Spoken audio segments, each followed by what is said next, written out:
Yo, it's me, it's the C-O-T-T. Hold on. Shut the window.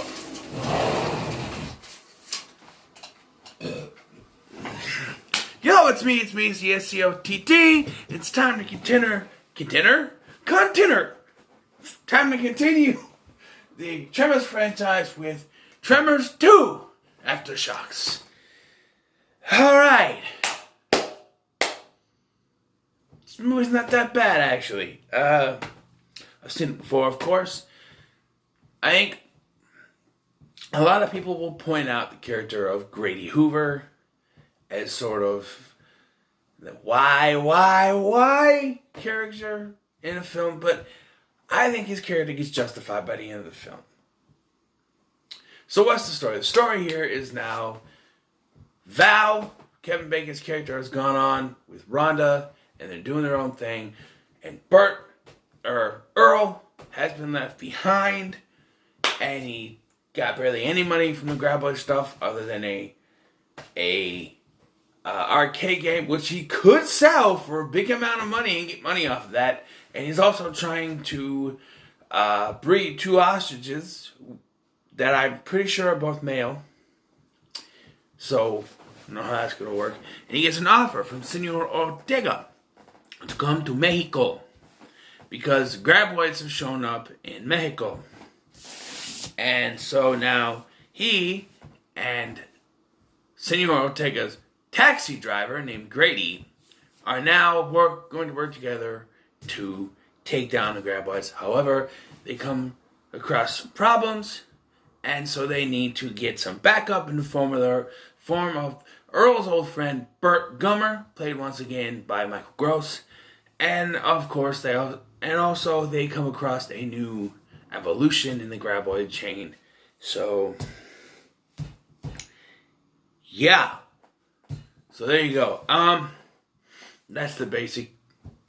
I'm trying to stop the Graboids again. I did mention Grady, and watching this again and seeing his introduction, I can see how some people would look at him and go, no, why? Why did you bring in this character? Why couldn't it just been Earl and Burt? Have Earl go by himself and realize he needs some help, so he calls Burt, and it's Earl and Burt for most of the film. That could have worked, but well, for one, Grady is introduced as a comic relief character. That's where his character is. And it gets justified by the end when they're in a dangerous situation and he says, I dragged you guys into this. This is my fault. Let me deal with this. And Earl tells him, no, I'm going to do this. You don't normally see a comic relief character admit his faults. He's just, you see him be the comic foil. Like, there is some stuff, like, the comic relief, I should say, not foil, but stuff like he's very clammy and nervous around Burt because he's a fanboy. He leaves the radio on the ground and the Graboids eat it. There's even some things with Earl where Burt hands them some like rations and stuff that has its own kind of thing. There's even like mini toilet paper, and there's a joke where Earl goes, tastes like toilet paper, and Grady says, Earl, that is the toilet paper. There's more comedy in this one, and that's why I kind of prefer it sometimes over the originals. The original, while having some comedy in it, was taken very seriously. Here, they knew what they had with this, the Graboids are a silly thing. It comes up from the ground, and they chose to make it an action comedy. And so it works. Action, horror, comedy, whatever. It works. It really does. Especially when the reintroduction of Burt. Earl calls Burt, and we get the information that Heather left him after the first film. And then, then Burt is brought in to help fight the Graboids. And they are tracking these Graboids. And they see this one big thing on the the scope coming right towards them, and they're like, "Oh my god, it's a big sucker! It's a big sucker! It's coming after us!" And then Earl looks out. I keep confusing them. Earl looks out the window and he's like, "That ain't no graboid." And here comes Bert in his big old truck,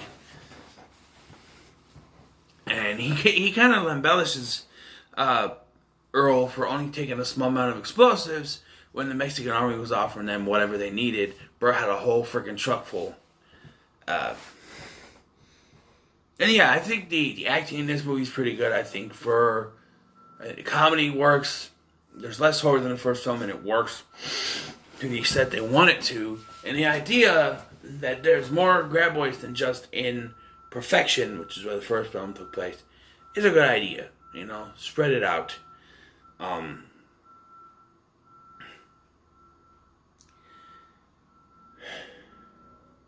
What else? Like I said, I do like Gravy, and Christopher Garton's the actor who plays him. He's pretty good at it. He does a pretty good job with what they give him. There is a couple things that kind of...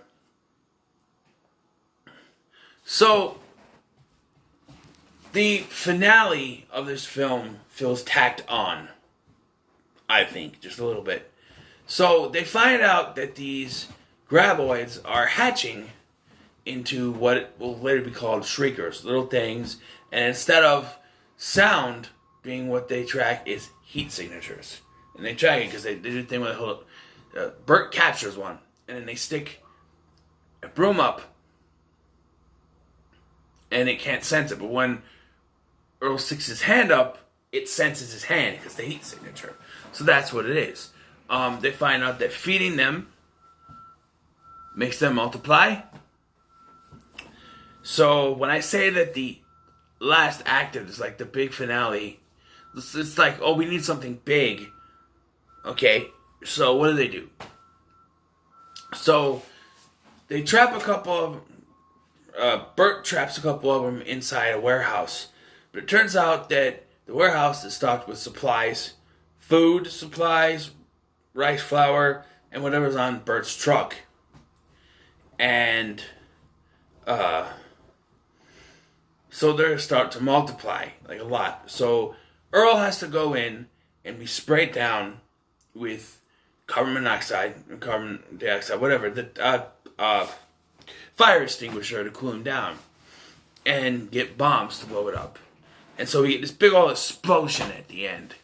And it's just like, they wrote that in there just so we had an explosion at the end, because the first film ended with a graboid flying off a cliff. We need something to better that. Big old explosion that kills a bunch of shriekers. Works, I guess. There's also a flaw in the DVD, is that I know they didn't officially have a name for the shriekers yet, but when the shriekers make a noise, the subtitles, because I watch it with subtitles, say graboid screams, and I'm like, that's not a graboid. But then they didn't come up with a name for it. They don't, like I mentioned in the first one, they didn't acknowledge the name graboid other than Walter saying graboid. And so then here they say, oh, graboid, yeah, our friend Walter Chang came up with it. Like, it's a name he threw up while spitballing names, and that's the last name that he said, and that's literally why you hit, because he was like, last name he said is graboid. That'll work, you know. And then here they don't mention it as a shrieker until the next film. They call them shriekers. So, yeah. And the romance plot. Okay. And inconsistencies with character looks. So, Earl is taken in and he meets this woman. Before Earl is taken in, though, he's talking to Grady about opportunities, when to take them, stuff like that. And he's pointing to a picture of Miss October 1974 in Playboy and say that's his dream girl, but he knows it's unattainable, that he'll never have it. He's got to know, he's trying to tell him what is attainable and what's not, and he points to that as something that he will never be able to get. Right? Alright. So, we get to the compound, and Earl sees this woman, and he's disheveled. He's got this hair. I don't like Earl's hair. It's just so shaggy-like. And I've never seen Fred Ward have that kind of hair in any other film but this one. He's been in a lot of other films. Road Trip, The Crow, Salvation, Tremors. But he's never had that kind of hair. It's always been short. And so, yeah, I don't like his hair. So he sees a woman, he starts tucking his shirt in. Like he's got to look good for her. And then the very next scene, it's shown that he's shaved his face. Okay. By the end of the film, he's got the stubble back. And I know stubble grows back fast. I didn't shave the other day. I got stubble the other day. But it looks like, but it's not just stubble. Like, over the time he's been there, it should look kind of like this, maybe. If he hasn't shaved. But it looks just like it did at the beginning of the film. So obviously they decided, oh, we're going to film this scene first and then start with the beginning of the film, or do these scenes at a certain point. Like, because they did the scene where they meet her and then stopped, filmed the end scene where he's talking to her on the building and stuff, and he's got the same facial hair, but then have him shave for the rest of the film, which is inconsistent. And during this conversation, on top of the building, in the middle of shriekers being everywhere, they start talking. He starts flirting with her, you know. And his first words to her are, "Seen anyone?" I'm just like, and she's like, I'm like, what? And she's like, well, not at the moment, or not at this point, or something like that. And they start talking, and she starts talking about her past. And she says that she did some modeling. And then she's like, I was actually, believe it or not, I was actually a playmate, much to my father's chagrin. And he's like, automatically he's like, October 74. Like, he could, I'm like, okay, so a woman you've had on your wall just so happens to be the woman you meet at a random factory in Mexico, down Graboids. And you don't recognize the woman who been on your wall for I don't know how long you say has been unattainable. You don't recognize her because she's a little bit older. But yet, you have an attraction to her when you first meet her, but you don't recognize it's the woman that's on your wall. Even Grady, who he's shown that picture to, does not recognize her. Bullshit. I'm sorry, but if she's a well-known Playboy playmate that has been on his wall, he's idolized for I don't know how many years, even Grady, who he's shown, should recognize her. If not Grady, at least Earl, I almost said Bert again, Earl should have recognized her. But no, because they want to have that reveal, he doesn't. And it's just like, oh, so, and besides that reveal, besides the fact that he shouldn't have recognized her, it's the, convenience that that the woman he said was unattainable just so happens to be in the place that Grady convinced him to go to. And like I said, there is a point where Earl comes up with the plan that he's going to do, with the fire extinguisher and everything, and Grady's like, no, let me do it. I got you in this. I got you guys in this. This is my fault. For a comic relief character to admit his faults, that's something this film does better than any other comic relief character in any other film, And, yeah, the convenience of it happening to be the woman he said was unattainable. They blow up the thing, they show them, they're together, and then, yeah, that's the end of the film. All in all, Tremors 2 is good. I sometimes prefer to watch it over the first because I like Grady and I like Earl. And they talk about making an amusement park, and I guess by the third one they do have an amusement park. But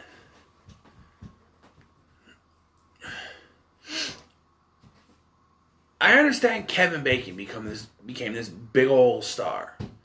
I'm not saying that Fred Ward didn't. he had many roles to his name, but they were smaller roles. You know, he was the villain in The Crow's Salvation, but that wasn't a big role. He had a part in Road Trip, but that wasn't a big role. You know, I always thought it's weird that I understand Kevin Bacon not coming back to the franchise, other than a pilot back in 2015 that did not get sold. So, but Fred Ward, I always thought maybe he could have come back. And in the tradition, maybe he doesn't come back in the third one. The only one that comes back is Bert. And in the tradition, though, I think Grady should have came back in the third one. Because think about it. So it was Val and Earl, right, with Bert on the side. And then it was Earl and Grady with Bert on the side. So in this one, with Bert being the main character, Grady should have come back. But you get, what's his name, Travis? I don't remember. No, that's later. I don't remember. Jack, that's his name in the third one. But yeah, so Tremors 2, Aftershocks. Not a bad movie at all. I actually really enjoyed it. I'm going to give it an 8 because, well, I sometimes like to watch it over the first one. I do acknowledge the first one is a better film. So, yeah. So what are your guys' thoughts on Tremors 2, Aftershocks? Let me know in the comments below. So,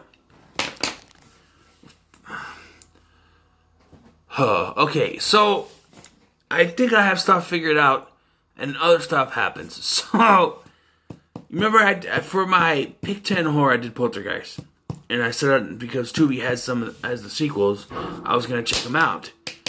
Well, now I kind of put that in the back burner because I decided to do Tremors, and then I realized I have to do Hellraiser. Well, now I got a notification from Tubi TV on my phone saying that Poltergeist 2 is leaving soon. So now I have to watch that before it goes bye-bye. You see the predicament I'm in. Plus, I'm also going to continue Batman today sometime. Probably after this review. Or take a break from watching movies and just watch that. And Poltergeist at some point. I got it. Where's all this fuzz stuff coming from? Fan? I wouldn't think so. I don't know.